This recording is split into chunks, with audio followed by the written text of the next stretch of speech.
La idea un poco de esta presentación es introducirlos al tema. Entiendo que en esta sala hay una diversidad de edades y de experiencia en el sector, así que voy a permitirme ir dos pasos atrás para nivelar un poco la cancha y a partir de ahí cederle la posta a mis compañeros para que nos desarrollen un poco por qué creemos, por qué pensamos que es necesario ponerle un talento especial al gran reto de desarrollar infraestructura en el Perú y en el gran reto de desarrollar infraestructura en el Perú.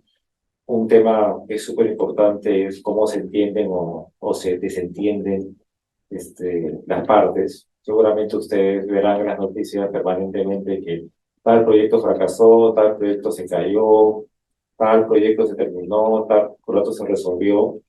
Una buena razón, no le diría que el 100% de la culpa la tiene los medios de solución de controversia o la ausencia de medios eficaces de solución de controversias, pero es parte de la explicación. Entonces, un poco la idea el desafío que tengo yo es un poco introducirlos al tema, y para introducirlos al tema, les pido por favor que dejen de pensar como abogados y comiencen a empezar como un usuario, como alguien que quiere ir, ¿no es cierto?, y desarrollar infraestructura. Piensen que ustedes son un propietario, son un constructor, son un usuario de esa infraestructura. Hay que verlo desde afuera, ¿ok? Entonces, eso es un poco el reto de mi primera presentación. ¿Por qué pongo el título del arbitraje en los tiempos de los dispute boards? Voy a contar un poco la historia, la idea es contarles la historia. Pero desde hace muchos años se entiende que la industria de la construcción es altamente conflictiva. De hecho, es una buena parte, es un abordaje bien alto de las controversias que hay en el mundo. No, esto no es un fenómeno peruano. El fenómeno peruano es altamente conflictivo por algunas razones que seguramente comentaremos a lo largo de esta conversación. Pero quedémonos por un momento que es altamente conflictivo. Entonces, no les generará ninguna sorpresa saber que el desarrollo de infraestructura y la industria de la construcción es la líder creando nuevas formas de solucionar controversias. O sea, los que están siempre adelantados, los que están siempre a la vanguardia, los que están siempre en la punta de lanza, siempre la industria de la construcción, bajo el aspecto de ensayo y error, ensayo y error y ensayo y error. Y cada cierto tiempo, el paradigma, como siempre hay esa insatisfacción que ustedes la sienten, ¿no es cierto? Cuando están saliendo de su casa y ven esa avenida que lleva pues 2 años construyéndose y no se termina de construir, y ustedes tienen esa insatisfacción como usuario, es una insatisfacción, debo decirles, generalizada. Así como ustedes, usuarios, tienen insatisfacción con respecto a la pista que no se termina, el contratista tiene insatisfacción con respecto al resultado que está logrando en esa obra, el propietario de la obra, en este caso privado o público, también tiene cierto grado de insatisfacción con él. Y en esa insatisfacción, ¿cómo se canaliza? Básicamente mediante una controversia. La forma como se canalicen eficiente o ineficientemente esas controversias determina el éxito o no de un proyecto. Es decir, cuando hay una forma de canalizar adecuadamente, de alinear intereses en pro de lo que es mejor para el proyecto con controversia se termina. Cuando no existe ese alineamiento, el proyecto cae. Entonces, fíjense lo que les estoy diciendo. Buena parte del éxito o no de un proyecto es cuán eficientes son los medios para canalizar las controversias. Y como hay esa permanente insatisfacción, como siempre hay esa insatisfacción porque existe una insatisfacción generalizada en el mundo entero, y en el Perú en particular, por este fenómeno que tenemos de profunda desconfianza entre todos nosotros por razones que me tomaría 2 eventos contarles, pero que existe esa desconfianza y esa insatisfacción. Los mecanismos para encauzar, para solucionar esas controversias son doblemente más importantes, porque porque son los puntos de encuentro entre las partes. Entonces, volviendo a mi tema, como en la industria de la construcción se están generando cada vez nuevos métodos para solucionar controversias, el último, el que acaba de llegar, el que está de moda, ¿no es cierto? El que está súper en boga, el Bad Bunny de los medios de controversia, ¿qué son? Los dispute boards. Eso es.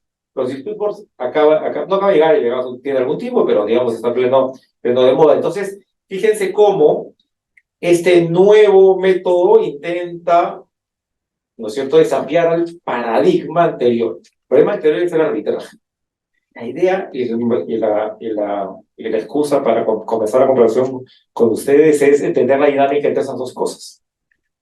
¿No es cierto? Este nuevo mecanismo llega para reemplazar el arbitraje, como yo ponía ¿es una amenaza para el arbitraje o llega a salvar el arbitraje? Yo sé, sobre todo los que me deben haber, a los chicos que ya deben haber, están llevando o van a llevar cursos de arbitraje, seguramente ustedes han vendido que el arbitraje es hermoso, glamoroso, ¿no es cierto?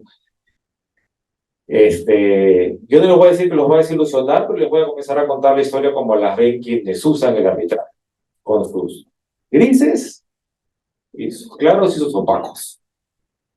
¿Ok? Entonces, la pregunta es, como de nuevo, es una excusa para introducirlos a una discusión que es súper relevante en el Perú y que nos desafía como abogados y en general como profesionales. ¿No es cierto? ¿Cómo nosotros aportamos a mecanismos de solución que finalmente hagan más eficiente la solución de controversias, que viabilicen la pista que no se hace, ¿no es cierto? No va a llover, no va a faltar agua, no va a faltar agua porque no hicimos las obras que debemos haber hecho en su momento para captar esa agua, las obras de cabecera, ¿no es cierto?, para la ciudad de Lima, una obra que se había hecho hace 10 años y no se ha hecho. Vamos a hablar un poco de eso, ¿ok?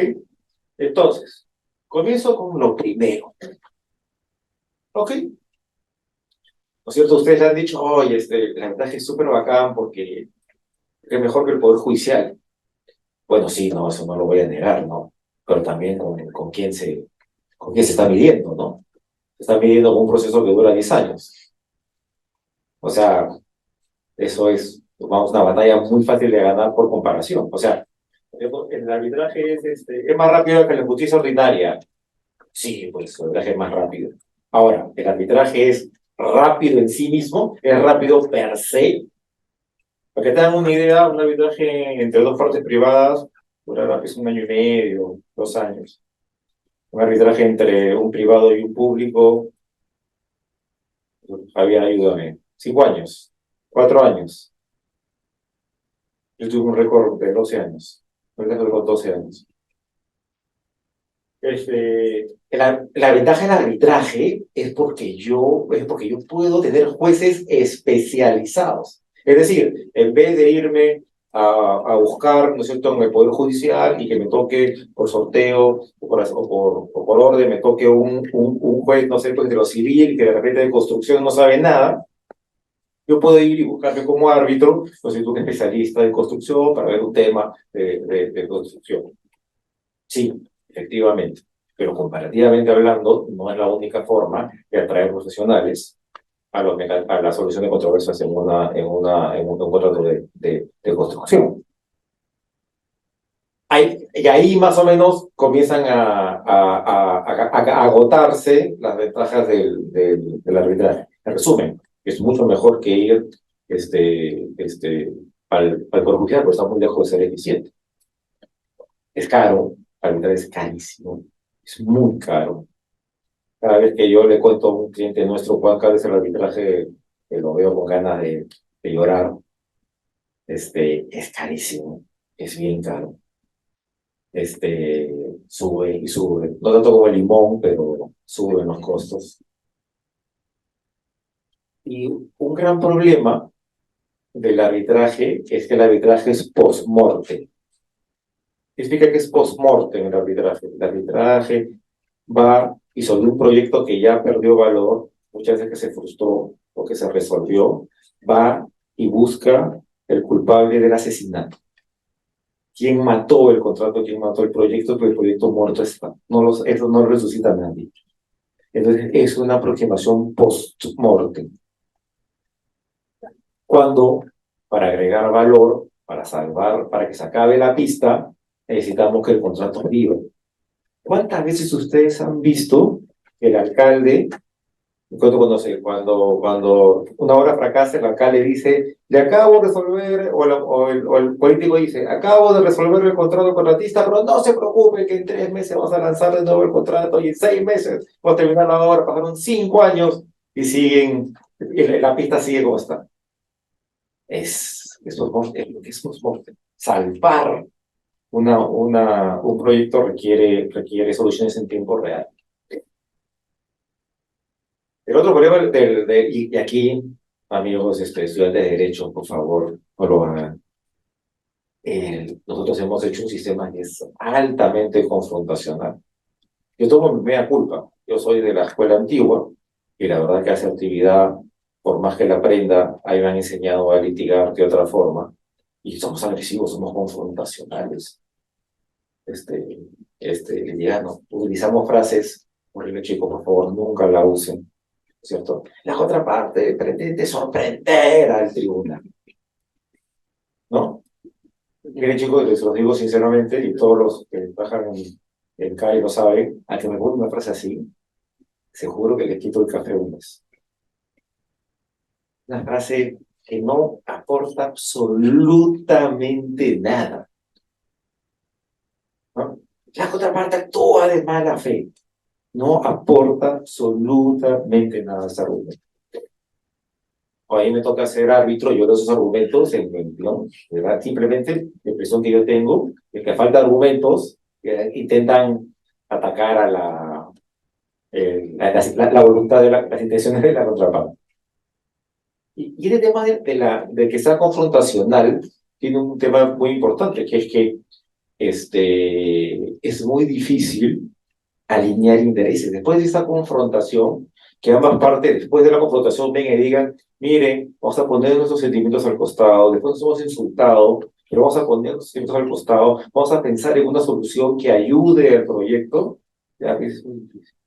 No digo que imposible. De hecho, en obra privada, en arbitraje privado ocurre un fenómeno bien raro, bien raro, bien lógico realmente, ¿no? Las partes comienzan el arbitraje y se dicen todo. Dicen todo, dicen hasta lo que se van a morir. Los abogados somos especialistas además en venderle fuego a la hoguera. Pero después con 3, 4 meses, facturones por ambos lados, un montón de dinero, ambas partes comienzan a decir, oye, ¿y si arreglamos? Y comienzan a encontrar acercarse, al final, ¿no es cierto?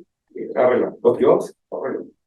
En un porcentaje, nosotros llevamos cierta estadística dentro de la oficina y del estudio y hemos mapeado los arbitrajes desde el que llevamos del año 2016.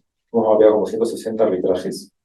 Y de los privados, arbitrajes entre privados, 66% concilia antes de la orden. 66%. 33% antes de la demanda. Tantísimo, tantísimo. Entonces, habiéndoles contado los...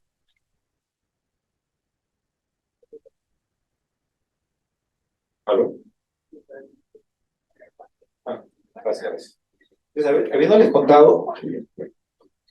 contado un poco las características del arbitraje, no les extrañará en algún momento alguien dijo, y ese alguien era un ingeniero, no un abogado, hubo alguien que dijo, oye, pero esto está funcionando muy bien, ¿no habrá otra forma de hacerlo?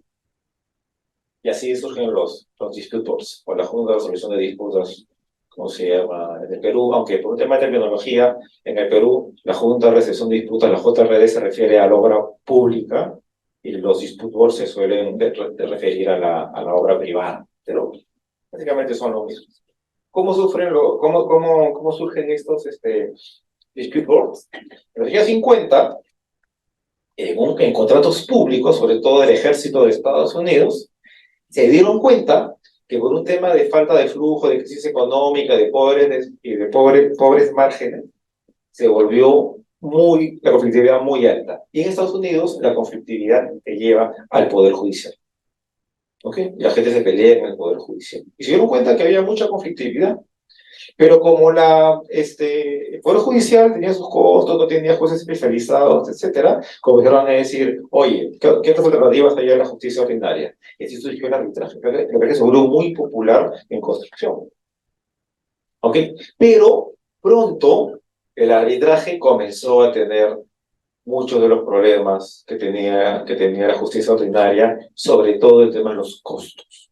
Y sobre todo todas las características que les he dado, que es morte, que no soluciona contra el proyecto. Entonces dijeron, oye, ¿no habrá otra cosa? Vamos a intentar la mediación. La mediación es que vino una persona con muchas capacidades de negociación de mediación, que no resuelve el fondo, sino que acerca a las partes. ¿No? Va, habla y le dice, oye, Camilo está peleado con Víctor. No, de verdad están peleados. ¿Bien? Está peleado. Oye, Camilo, o sea, tú en realidad en la vida, ¿qué quieres? No, yo quiero aprender. Pero bueno, Víctor, hay unas cosas que te puedo enseñar. ¿No es cierto? Oye, entonces de Víctor. Oye, Víctor, ¿qué quieres? No, de verdad, yo quiero a alguien que me apoya, pero entonces, comienza a juntar puntos en común. O sea, no resuelve nada y mucho menos conoce el fondo. Los mediadores no son abogados, bueno, un abogado puede ser mediador, pero lo que me refiero es que son medios para acercarse. Un mediador. Que dicho se pasa, en algunos países la mediación es súper popular. En el Perú no. Yo creo simplemente por un tema cultural no tenemos ese tipo de habilidad asertiva, pero es muy popular en otros países. 20 años más adelante, en el 72, un estudio, un grupo de entidades del gobierno de Estados Unidos mandaron a hacer un estudio, ¿no es cierto? Y la pregunta era, ¿por qué nuestros proyectos por qué no podemos obtener valor en los proyectos? Porque cada vez los precios suben, suben, suben, suben. Y el estudio arrojó que los precios subían y cada vez las obras costaban más y cada vez que iban a licitar algo, el precio era más. ¿Por qué? Porque los contratistas, como no tenían mecanismos para solucionar controversias, en la siguiente licitación que participaban para una obra muy parecida, ponían un margen de riesgo y subía y subía y subía. Hasta que, ¿no es cierto? En el 75, también para una obra del Ejército de Estados Unidos, se intentó el primer DAM. ¿Qué es el DAM? Una cosa bien sencilla. Es un conjunto de expertos. De hecho, esto, yo se pasó con una herramienta creada por ingenieros para no lidiar con abogados. Es un buen resumen de cómo se formó los dispute boards. Los ingenieros pensaban que los abogados habíamos tomado, ¿no es cierto?, una suerte de campo en el cual no podíamos, ¿no es cierto?, darnos cuenta cómo generar valor. Entonces dijeron, oye, ¿por qué en vez de irnos a arbitraje, o antes de irnos a arbitraje, llegamos a un, ¿no es cierto?, conjunto de expertos y que nos digan, y nos den una idea, ¿no es cierto?, que por dónde vamos. No vinculante, pero que nos den una idea.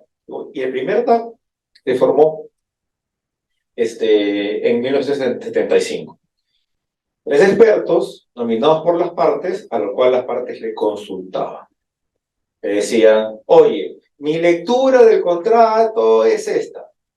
Y el TAP le decía sí o no. O, muchas veces, planteaba una tercera lectura, una lectura alternativa.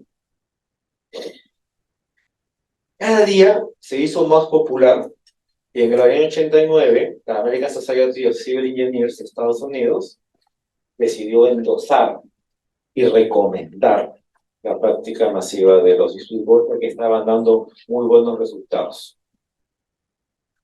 En 1995, el Banco Mundial lo hizo obligatorio para sus proyectos de más de 50 millones, aunque debo decir, ¿no es cierto?, que no había todavía una práctica internacional. De hecho, esos mismos contratos llegaron al Perú a comienzos de los años 2000 y no tenían realmente la característica que tienen de dispute board, que ahorita lo voy a explicar. Pero en el Perú, el verdadero hito es que en el año 2008, con ocasión de los contratos NEC, la ejecución de las obras de los Juegos Panamericanos, instalaron los primeros DAPs en serio. Yo conozco varios profesionales que me han dicho que conocen que hay DAPs previos a esto. Sí, seguramente hay. Estos son los primeros que yo conozco que tienen las características que el día de hoy son las más difundidas con respecto a los DAPs, que las voy a explicar en la siguiente ¿Qué es rentabilidad positiva? Mire, el DAP es un híbrido, ¿verdad? Es un híbrido. Funciona, tiene dos caras. Funciona como herramienta de gestión contractual de prevención, previene la controversia, pero también es una suerte de órgano que soluciona la controversia. Por ejemplo, si la controversia surge y una parte somete oficialmente, digamos, una pretensión, digamos, una pequeña demanda, diciendo, yo quiero que declare que la contraparte me debe 100. ¿Sí? El DAP lo analiza, toma una decisión, ¿ok? Y esa decisión es vinculante. Yo siempre estoy hablando en este caso de los DAPs que son los Dispute Adjudication Boards, que son los más usados, que son los que deciden, y esa decisión es vinculante inmediatamente, sin perjuicio de que la parte que esté en desacuerdo puede irse a arbitraje y voltear la decisión. Pero mientras dure eso, se cumple lo que ha dicho el DAP. Si, por ejemplo, el DAP ha dicho que se le tiene que pagar, se le tiene que pagar y se le paga. Si el DAP ha dicho que la fecha de la obra se extiende un mes, se extiende un mes. Si después se revierte, se hace el recálculo de que hay que pagar y se hay penalidades por la falta de plazo, se hace. ¿Cuál es lo interesante aquí? De que este conjunto de expertos, fíjense la aproximación totalmente diferente que tienen con respecto a un arbitraje. En el arbitraje hay tres personas, no puede ser una, pero normalmente son tres árbitros que vienen y escuchan a las partes y cada parte le cuenta, ¿no es cierto?, su versión de los hechos digo, 100% post-mortem, eso ya pasó, o sea, el daño ya se produjo, ¿no? Solamente estamos definiendo quién carga el daño. ¿Quién de las dos partes es el riesgo? ¿Quién carga el muerto? El cadáver. Pero el daño ya se produjo. No hay forma de evitar el daño. En los dispute boards lo que se hace es al revés. Es decir, el dispute va acompañando desde que arranca el contrato y comienza a ayudar a las partes y a guiar a las partes a través de una serie de mecanismos. Les pongo un ejemplo muy sencillo, ¿no? Quienes han visto arbitraje, sobre todo de obra pública, saben que una gran discusión en el arbitraje de obra pública es si se cumplió o no el plazo para anotar en el cuaderno de obra, los meses o el plazo de caducidad. Porque arbitraje sobre que si el asiento que yo puse está completo o no está completo. Millones de soles discutiendo, cientos de miles de soles en el arbitraje, lo que está discutiendo es si un asiento está bien llenado o mal llenado. ¿Ok? Un DAP lo que haría es que al segundo o tercer rechazo de la ampliación del plazo por un tema de cómo está llenado el asiento, llamaría a las partes y les diría, ¿hay alguna forma? O sea, usted ha mantenido una controversia sobre la ampliación del plazo 1, 2 y 3, ok, y la decidiremos. Pero para evitar la controversia a futuro, ¿hay alguna forma que ustedes se sienten, ¿no es cierto?, y lleguen a un acuerdo sobre el contenido mínimo del asiento para no estar ya dedicando esfuerzo a una formalidad y dediquémonos los recursos de ambas partes al proyecto? Eso es lo que solamente se puede hacer en un dispute, no se puede hacer en un arbitraje. La intervención, como ustedes se dan cuenta, es en tiempo real, es mucho menos confrontacional. No les voy a decir que no es confrontacional, porque cuando hay estas mini demandas que se llaman sumisiones, sí hay cierta confrontación entre las partes, pero es mucho menor que el arbitraje. Es una discusión normalmente contractual y técnica, alguna vez es legal. Normalmente la composición típica de un dispute board es dos ingenieros y un abogado. Normalmente el presidente es ingeniero. Normalmente el abogado es peruano o autorizado para practicar en el Perú. Pero hay muchos DAPs que no tienen abogados peruanos, que tienen abogados extranjeros. Siendo la ley local peruana la aplicable. Hay ciertos aspectos legales. Les pongo un ejemplo, ¿no? Está súper de moda el día de hoy, súper de moda poner esos plazos de vencimiento para reclamar. ¿Sí? Cláusulas que dicen, Esa más está derivada por lo FIDIC, tiene, que es un modelo contractual, creo que es el modelo contractual internacionalmente más difundido. Si tú en el plazo de 28 días no has presentado la notificación para reclamar, se tendrá que renunciar tu derecho a caducado. Hay mucha gente que discute esa estipulación en el Perú es nula, por el famoso tema de la caducidad convencional. Es una mega discusión que podemos hacer solamente un evento sobre eso. ¿Ok? Pero esa discusión, lo que les quiero decir es una discusión jurídica. Esas discusiones son raras. No son imposibles, pero son extrañas. Normalmente las discusiones son más contractuales y técnicas. Y un procedimiento muy flexible no es como, ¿no es cierto? Tú hablas 15, tienes que hablar exactamente 15 y vamos, no. El DAP tiene mucha libertad para ir conduciendo y el orden es muy posible, se da, y a veces se da, por ejemplo, cosa que en el arbitraje no podría pasar nunca, en conferencias individuales con las partes. O sea, tenemos conferencias individuales con cada una de las partes. Eso, por ejemplo, un arbitraje es imposible. Esto en el DAP se puede hacer con un mecanismo, si quieren, de mediación. ¿Por qué? Porque el foco en general, en realidad, es generar valor. Fíjense qué modelo tan... Aquí voy terminando. Entonces, ¿cómo se relacionan estos dispute board con los arbitrajes? Y yo encuentro tres formas en que manejan esta dinámica. La primera, creo que muy importante, actúan como, tiene una primera función de filtro, actúa escalonadamente. De hecho, es súper popular la cláusula del día de hoy arbitral, que tiene dos partes. La primera parte es un DAP, la segunda parte es un arbitraje. Si se dan cuenta, el DAP actúa como filtro. Que llegue a arbitraje, que es post-mortem, que es un recurso, que es carísimo, solo aquellas controversias que no han podido ser resueltas previamente. Muchas veces el que pierde en un dispute board no lo lleva a arbitraje, porque se da cuenta, después de leer la decisión del DAP, diciendo, mira, yo no estoy de acuerdo con lo que dice el DAP, pero irrazonable no es. Es una forma diferente de como la veo yo, pero no es, ¿no es cierto?, inviable. Hay un riesgo de que si yo voy a un arbitraje, alguien lo vea, como lo ve el discutor. Hay una segunda función del filtro, que es que cuando uno comienza un arbitraje, mete una demanda que tiene 200 páginas, 100 dedicadas a decir que la contraparte quiere sorprender al tribunal arbitral y 100 de contenido, no, perdón, 50 antecedentes y 50 de contenido, entonces la controversia como que se pierde, ¿no es cierto? Un montón de pretensiones y la discusión como que se pierde, y en el proceso arbitral más bien se va decantando cuál es verdaderamente la diferencia entre las partes, ¿ya?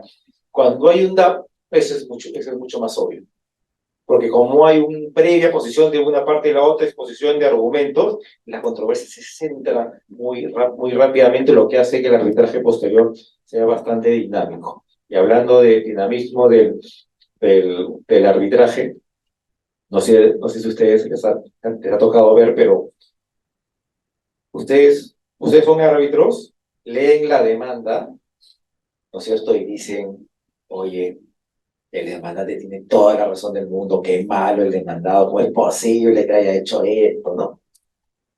De repente lee, ¿no es cierto?, la respuesta del demandado y dice, oye, ¿están seguros que están hablando del mismo caso?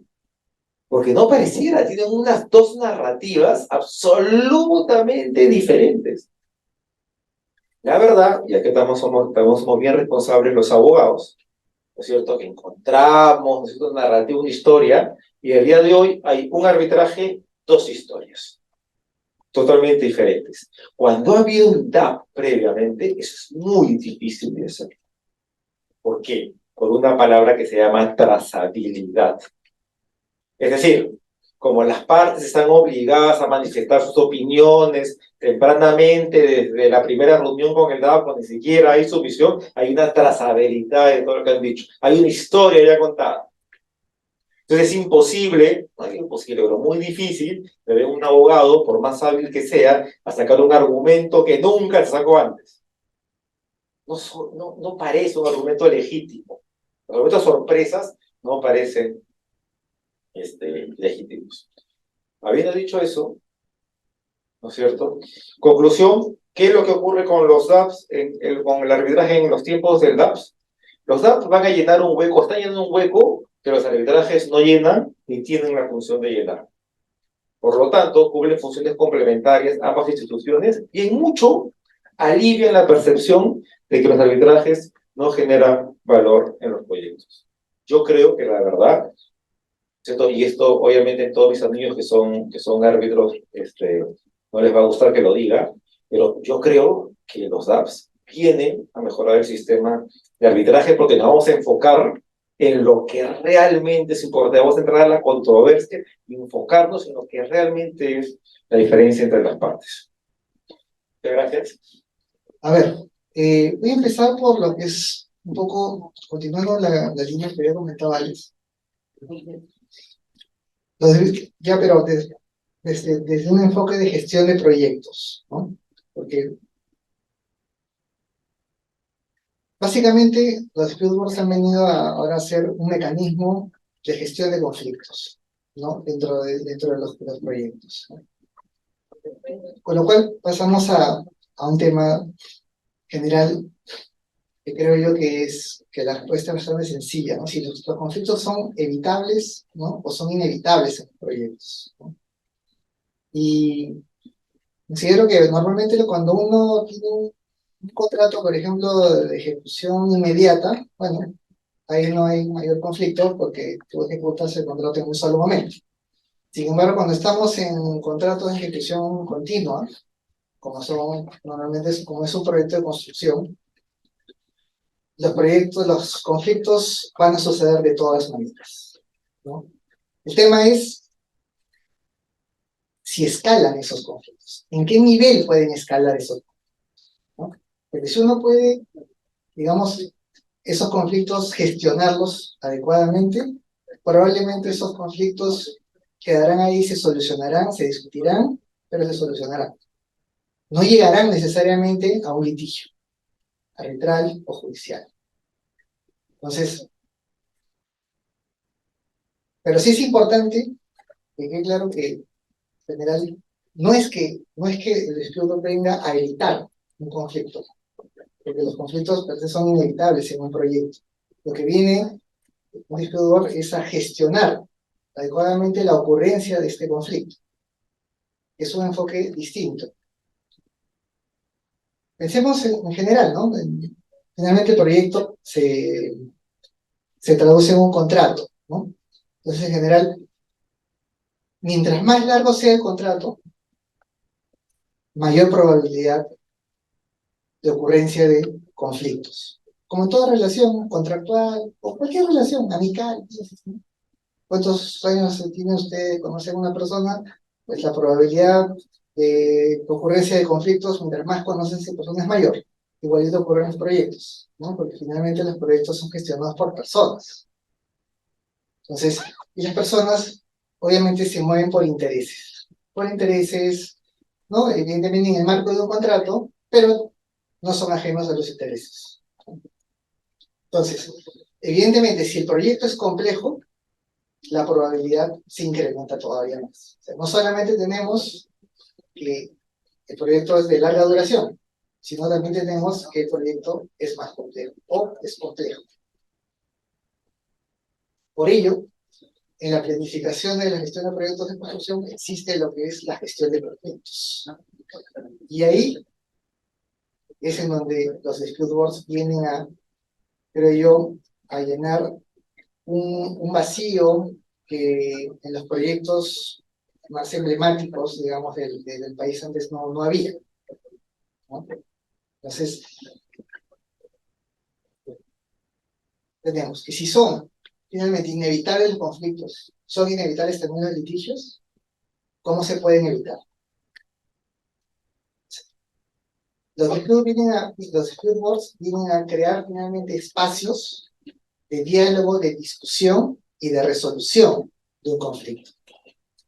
Cuando uno finalmente se somete a un dispute board, lo que busca es crear un mecanismo de discusión de un tema, de un conflicto, que lo va a decidir un DAP, ¿no? O una junta de resolución de disputas, dependiendo del marco legal en que nos encontremos, ¿no? Si es la ley de contrataciones, bueno, se llama junta de resolución de disputas, ¿no? Y si es un contrato no sé, derivado de un G2G, bueno, será un DAP. Entonces, sea como fuere, tenemos que este dispute board tiene la misión, tiene el objetivo de gestionar estos conflictos, evidentemente con ayuda de las partes. Pero para ello es importante que genere también, que se genere la percepción de imparcialidad, ¿no? En las propias partes respecto del dispute de la Junta o de la Junta de Resolución de Disputas, ¿no? Me explico. En un arbitraje, voy a hacer el cine con un arbitraje para que se pueda comprender mejor. Un arbitraje normalmente con unos que nombra, por ejemplo, a los árbitros, bueno, una parte designa a un árbitro, la otra parte designa al otro árbitro, y entre ambos árbitros se ponen de acuerdo para designar al presidente del tribunal. Entonces, evidentemente, eso a veces genera, ¿no? que en los arbitrajes se cree esta percepción, ¿no? Teóricamente es errónea, pero no podemos tampoco negar que en algunos casos no puede estar alejada de la realidad de que eh, el arbitraje está muy formalizado, muy legalizado, ¿no? Digamos, existe esta percepción de que, bueno, el árbitro de parte de un modo u otro puede verse con cierta tendencia, digamos, para defender de algún modo los intereses de la parte que lo designó. No debería ser así, pero puede existir esta percepción. En el caso de los dispute boards, incluso hasta la forma como se designan, digamos, lo que busca es que ambas partes se pongan de acuerdo respecto de cada uno de los miembros del DAP o de la Junta de Resolución de Disputas que lo conforman. Entonces, eso ya de por sí también genera otro tipo de percepción, ¿no? Porque quiere decir que ambas partes han tenido que ponerse de acuerdo respecto de cada uno de los miembros del DAP. Por ejemplo, eso ocurre en muchos DAPs privados, ¿no? De proyectos privados, ¿no? Y lo mismo con la Junta de Resolución de Disputas. Y eso ayuda a crear la percepción también de que evidentemente quienes resuelven estas controversias, estos conflictos, pueden estar de algún modo, ¿no? No tan parcializados o no tan compenetrados con la parte que lo decida, pero acá no hay parte que lo decida, ¿no? Entonces, en la actualidad, en el ámbito de los proyectos privados, ¿no? Y en el proyecto del Estado, esto digamos, el Estado no ha sido ajeno a este tipo de prácticas, y la ley de contrataciones ha incorporado de modo obligatorio la Junta de Resolución de Disputas, que no es otra cosa que esto de los dispute boards. Lo he incorporado en determinados proyectos, ¿no? Si el proyecto es a partir de 20 millones de soles, es obligatorio la Junta de Resolución de Disputas, ¿no? Y eso es bien útil porque gestiona conflictos. Y voy a poner casos concretos, porque va vinculado directamente a lo que mencioné en la primera parte de mi participación. Históricamente, digamos, si uno hace una estadística de los arbitrajes, por ejemplo, de obras públicas, las ampliaciones de plazo deben ser básicamente la mitad de los casos, sin temor a equivocarme. ¿Y por qué? Porque la ley de contrataciones tiene, por ejemplo, tiene todavía un plazo de caducidad, que es que si te deniegan una ampliación de plazo, tú tienes que someter la controversia a arbitraje, porque si no caduca tu derecho. Entonces, evidentemente, si tú tienes un proyecto de 2 años y al tercer mes ya te denegaron una ampliación de plazo, pues si no lo sometes a arbitraje en ese momento, perdiste tu derecho, con lo cual te arriesgas a una penalidad al final, cosa que los contratistas normalmente no hacen. Entonces, iniciaban arbitrajes. Entonces, claro, iniciaban arbitrajes y muchas veces pasaba que el proyecto se demoraba, ¿no? El laudo salía a veces durante el contrato, ¿no? Y el contratista terminaba la obra dentro del plazo, sin haber necesitado incluso el plazo que estaba discutiendo en el arbitraje. Entonces, claro, yo no creo, ya pensando desde un punto de vista incluso empresarial, que si el contratista hubiera sabido esto, probablemente, si no existiera este plazo de caducidad, por ejemplo, y se tuviera que esperar al final, probablemente el contratista no hubiese sometido a arbitraje la controversia. Pero la Junta de Resolución de Disputas lo que viene es un poco a, incluso en esos escenarios, gestiona mejor los conflictos. ¿Por qué? Porque como ahora, antes de ir a arbitraje, tienes que activar la controversia ante la JRD, por ejemplo, con una ampliación de plazo, si te la deniegan en el ejemplo que yo di, ok, si la JRD te deniega la ampliación de plazo, tú no estás obligado a iniciar la controversia en ese momento, sino cuando se reciba la obra. Y a partir de ahí vas a poder activar el arbitraje. Con lo cual en ese momento sabrás, por ejemplo, si necesitarás el plazo o no de aquella controversia que te ha sido denegada en la Junta de Resolución de Disputas. Entonces, finalmente la JRD, de algún modo, está gestionando conflictos. Y la parte va a poder, los contratistas, sino también las entidades, pero digamos, los contratistas también van a poder evaluar en ese momento si se va a arbitraje o no, ¿no? Y así hay muchos otros casos en donde las juntas de resolución de disputas o los TAPs vienen a impartir soluciones inmediatas, ¿no? Que creo yo que pueden ayudar a evitar finalmente litigios, ¿no? En la medida de que puedan generar la percepción de que la decisión que se ha sometido tiene fundamento. Porque evidentemente un contratista va a evaluar o va a pensarlo dos veces antes de iniciar un arbitraje si es que finalmente la Junta de Resolución de Disputas emite una decisión bien sustentada a favor o en contra, ¿no? En este caso en contra. Y bueno, la ley también, para mencionar, la ley de APPs también regula las JRDs, aunque de manera facultativa, ¿ya? Es más, digamos, tiene sentido que lo haga de manera facultativa en el sentido, desde un punto de vista que falta regularlo mejor en lo que es las APPs, porque claro, en las APPs estamos hablando de proyectos de 25 años, ¿no? Entonces, hacerlos obligatoria durante un plazo tan largo es medio complicado, tendrías que limitarlo a la fase de construcción, pero también sería medio complicado en los hechos, porque muchos de los proyectos más emblemáticos, por ejemplo, de APPs, todavía siguen en fase de construcción y los contratos son de hace 9 años, ¿no? Entonces, creo que hay que ajustar algunas cosas para que la Junta de Resolución de Disputas pueda también ser, ser de aplicación a esos proyectos, ¿no? De repente hay algunos ajustes normativos que creo yo trascienden un poco al objeto de este diálogo, pero lo que quiero rescatar es que los dispute boards han venido a gestionar conflictos a todo nivel. O sea, no solamente entre privados, sino también cuando participa el Estado. Creo yo que es una buena oportunidad para las partes que participan siempre de todo ese tipo de proyectos de construcción, de que puedan utilizar sabiamente, por así decirlo, ese espacio para poder tratar de solucionar sus conflictos, ¿no? Y evitar que esto escale, ¿no? Finalmente a un litigio arbitral que, como mencionaba Alex, es costoso, muy costoso. Bien, ahora le cedo la palabra a Camilo para que pueda continuar. Muchas gracias. Gracias, Víctor.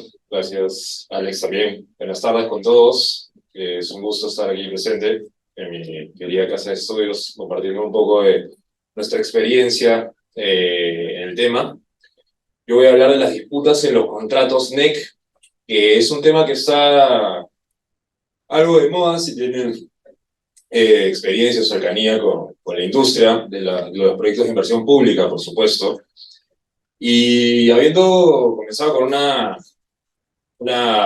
muy amplia introducción sobre la implementación y la gestión conceptual de los dispute boards, ¿no? Como iniciaron Alex y continuó Víctor, yo voy a hablarles un poco más de cómo se da en la práctica la aplicación de estas herramientas en los proyectos de inversión pública, en importantes proyectos de inversión pública recientes, ¿no? Porque los contratos NEC tienen menos de 5 años de uso, al menos en inversión pública en nuestro país. Entonces, antes de eso, no voy a asumir que todo el mundo sabe de qué estamos hablando, qué es un contrato NEC. Tampoco voy a expandirme tanto en la introducción, pero sí les voy a dar algunas luces, ¿no? De cómo llegamos aquí. El NEC en el Perú es básicamente, surge por la implementación de regímenes excepcionales para proyectos de inversión pública. Como sabrán, la ley de contrataciones con el Estado no es la favorita ni de constructoras ni de entidades para la ejecución de proyectos, menos para los usuarios, como bien mencionó Alex. Generó un montón de problemas que no son motivo de este diálogo, pero lo que es una verdad innegable es que generó la necesidad de, para casos concretos, implementar excepciones y salir del uso de la ley de contrataciones. ¿Cuál fue la ingeniosa salida que encontró el Estado? Fue en los Juegos Panamericanos en Lima 2019. Por ley se decretó que la entidad encargada de la ejecución de esos proyectos podía suscribir un convenio gobierno a gobierno, un G2G, como se le conoce, para, bajo este régimen, realizar las obras de infraestructura deportiva que tenía a su cargo. Obviamente por la urgencia, por la característica particular de ese proyecto, que era la necesidad inmediata de contar con las obras. ¿Ok?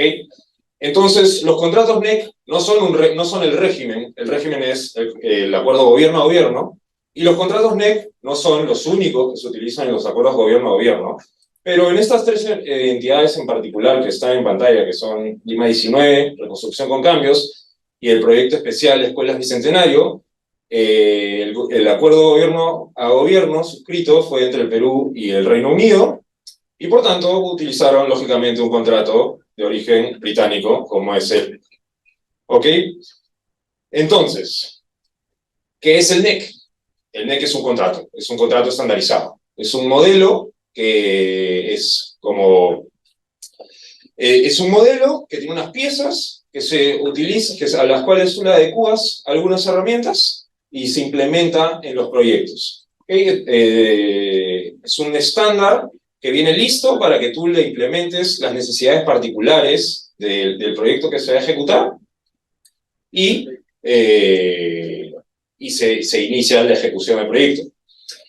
Se habla de NEC 3, NEC 4, no hay mucha diferencia en realidad entre los dos. El NEC 4 es como una siguiente edición del NEC 3. No, si conocen NEC 3, conocen NEC 4. Lo que cambia son alguna terminología muy puntual, pero las herramientas y procedimientos son básicamente los mismos. Y también, seguramente, si es que han escuchado algo de los NEC, habrán visto que se habla de la opción A la F. No me voy a explayar tanto en qué consiste cada una, pero sí les voy a adelantar que las opciones en un contrato NEC son sistema de precios. Si han llevado su curso de contratación pública, o tal vez contratos típicos 2, donde se ve contrato de obra, conocen que es un contrato a suma alzada, conocen que es un contrato a precios unitarios.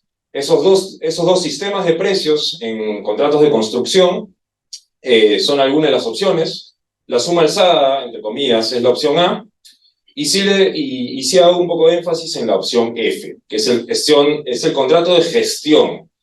¿Por qué hago énfasis? Porque es el que más se utiliza en nuestro país. Y este consiste básicamente en que el contratista que contrata con la entidad mandante del proyecto de inversión pública se obliga a gestionar. Tiene la obligación de subcontratar, de dividir la obra en paquetes, subcontratarla y a partir de ello cobrar una tarifa. Entonces, por eso es que se le llama un contrato de gestión. Es el contrato que se usó en los Panamericanos y es el contrato que se utiliza me atrevería a decir, el 90% de los proyectos de la reconstrucción con cambios, bajo el régimen G2E, por supuesto. Y es el más popular en el Perú. Entonces, ese es el marco conceptual. Lo siguiente que es lo más relevante para este tipo de contratos es seguramente la frase que está de moda, que es un contrato colaborativo. Es un contrato que viene a romper con el paradigma confrontacional de la industria de la construcción en general, de la ley de contrataciones del Estado particularmente, ¿no? Entonces, se le da esta calificación. ¿Es un contrato colaborativo? Técnicamente hablando, no. Es un contrato con enfoque colaborativo. Contrato colaborativo, en realidad, en la industria son contratos aún más novedosos que en los cuales todos los involucrados en la ejecución del proyecto, el contratista, el cliente, el supervisor, el diseñador, firman un solo contrato, ¿no? Los llamados contratos de alianza. Hay una sola fuente de obligaciones para todas las partes. Entonces, eso es lo que en realidad es un contrato colaborativo. Ese es un contrato el NEC es un contrato con enfoque colaborativo. Les pongo, y se resume todo en una cláusula de 3 líneas, que es que las partes están obligadas a cumplir sus obligaciones y sus funciones en un espíritu de confianza y cooperación mutuas. Algunos pensarán, oye, pero eso no es el deber de buena fe, no estamos obligados a eso de todas formas. Más o menos, sí, recuerden que este es un contrato de origen sajón, entonces en el common law el deber de buena fe no es necesariamente vinculante para las partes que suscriben un contrato, entonces a través de una obligación contractual es que se incorpora este deber de actuar con espíritu colaborativo, y bueno, como se implementa aquí, se traduce también, ¿no?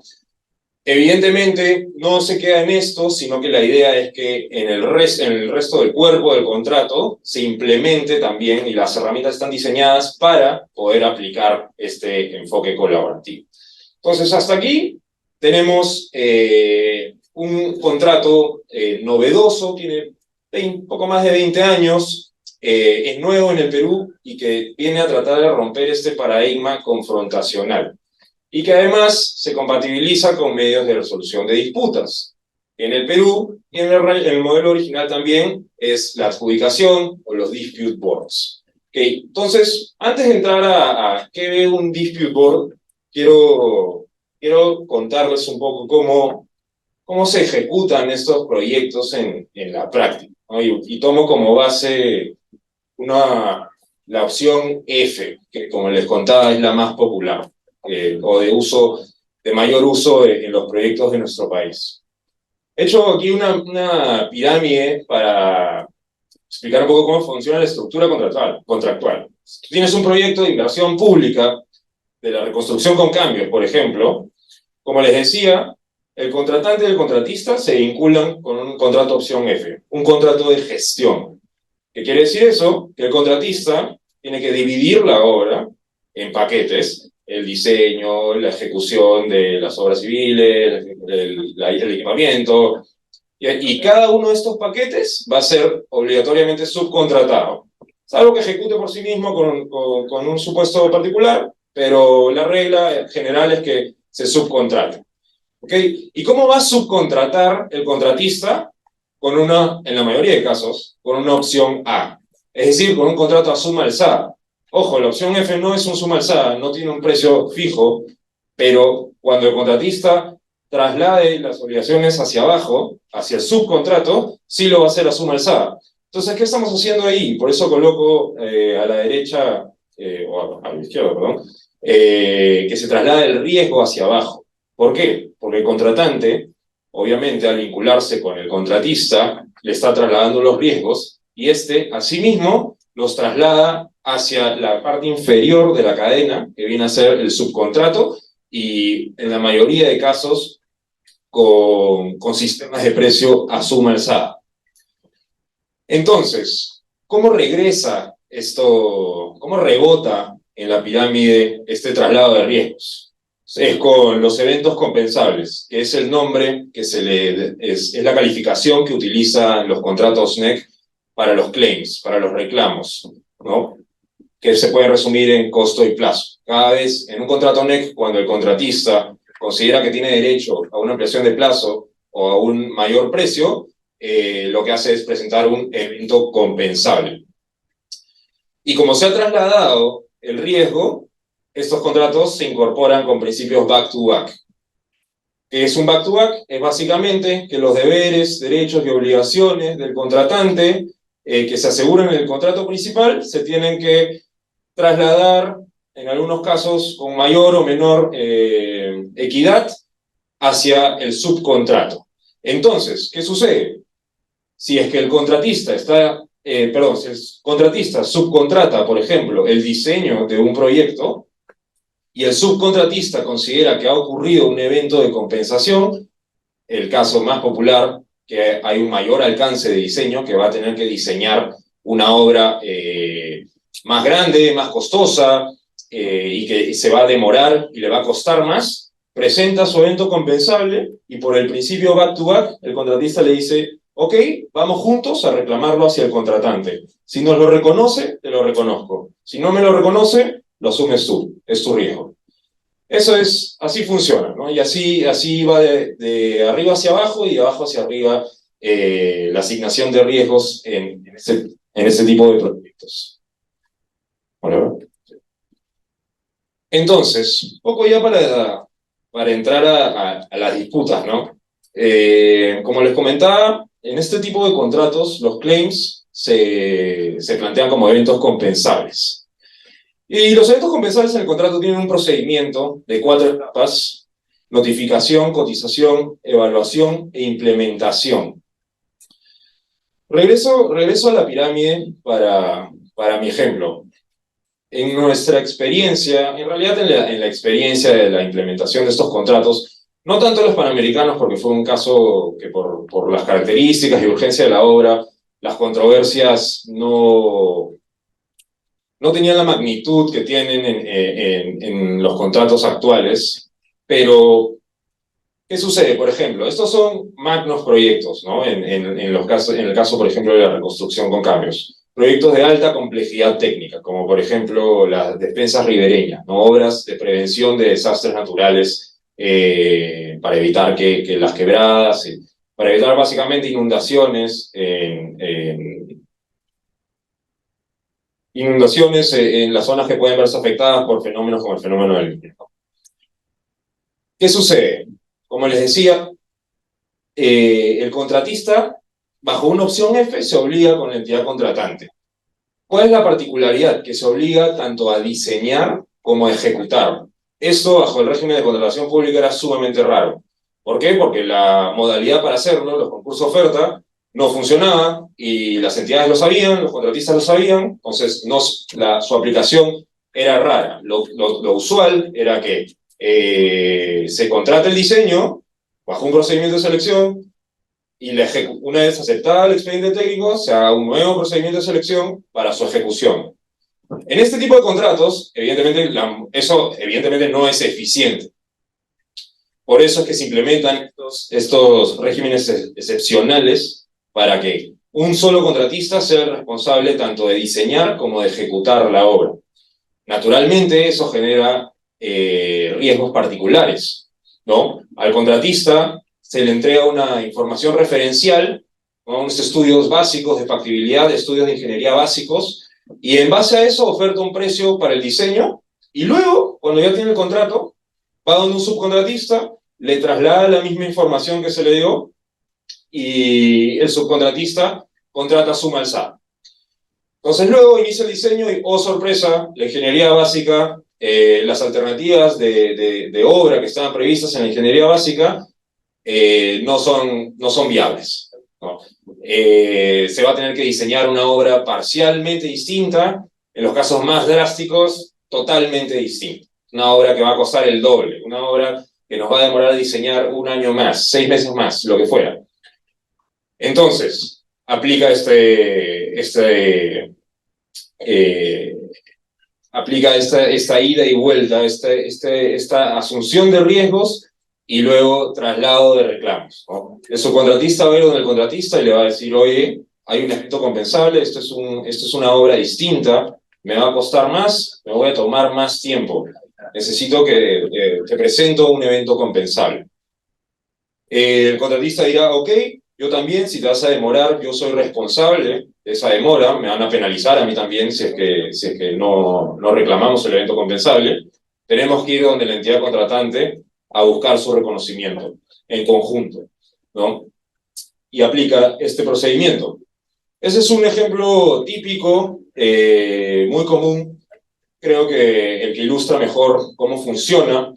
He listado aquí algunas típicas controversias, evidentemente en la construcción, en la ejecución de proyectos, la cantidad o clases de controversias que pueden ocurrir son innumerables, pero hay algunas que son más típicas que otras, ¿no? La primera, la de cambio de alcance, la de mayor alcance. Y aprovecho esto para hablar un poco de cómo se maneja, ¿no? En el contrato NEC hay una lista de causales que generan la posibilidad de que el contratista presente eventos compensables. Entonces, notifica el evento compensable. En la etapa 1, si es que la entidad contratante, estamos hablando de contratos públicos, ¿no? Si es que el contratante rechaza el evento compensable, nos quedamos en la primera etapa. Nunca se debe evaluar cuánto impacto en plazo había, cuánto impacto en precio había.